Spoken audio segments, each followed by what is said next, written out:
देखिए आज हम लोग सीधा बातचीत करेंगे एक अंडा पर कि अंडा आखिर क्या होती है, अंडा में कितने पार्ट होते हैं, अंडे में कौन सा विटामिन पाए जाते हैं। देखिए अंडा क्या है तो आप लोग जानते हैं, अंडा जो होता है उसमें दो पार्ट होता है कि नहीं। इसमें क्या पार्ट होते हैं, अंडा में दो पार्ट। दो पार्ट कौन कौन होते हैं, तो एक होता है उजला वाला पार्ट होता है, और दूसरा होता है कौन सा पार्ट जी, पीला वाला।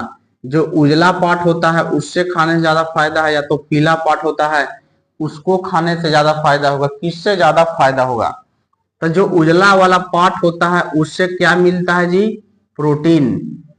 आपसे क्वेश्चन किया जा सकता है कि अंडा के उजले भाग से क्या पाया जाता है, यानी उजले भाग में क्या पाया जाता है, प्रोटीन।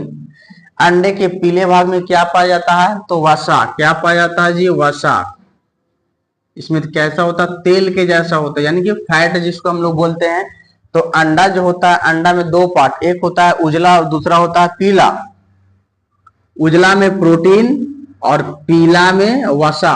तो जिसको अगर प्रोटीन लेना है भाई साहब, तो आप लोग प्रयास कीजिए कि अंडा के उजला वाला भाग को खाइए। अगर जिस इंसान को अगर दोनों लेना है तो आप लोग पूरा अंडा को एकदम सीधे खा जाइए, जैसे आपकी इच्छा हो, सिझा के पका के जैसे इच्छा हो उस तरीका से आप लोग खाइए।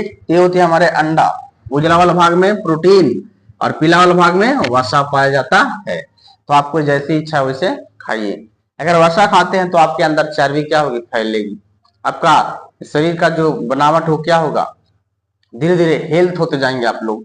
अगर फैट ये पीला वाला भाग खाएंगे तो, अगर उजला वाला भाग खाएंगे तो प्रोटीन मिलेगा, शरीर का मेंटेन रहेगा।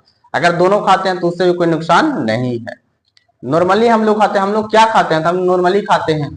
हम लोग तो 10-10 गो 20-20 अंडा खाने वाले हैं नहीं, हम लोग तो नॉर्मली खाते हैं। तो हम लोग के शरीर पर कोई इफेक्ट इससे पड़ने वाला नहीं। हम लोग दोनों पार्ट को खाएंगे फिर भी। ये होती है अंडा। तो अंडा के बारे में आप लोग समझ गए बिल्कुल डिटेल। हमारे चैनल को फॉलो करिए और सब्सक्राइब करना नहीं भूलिए।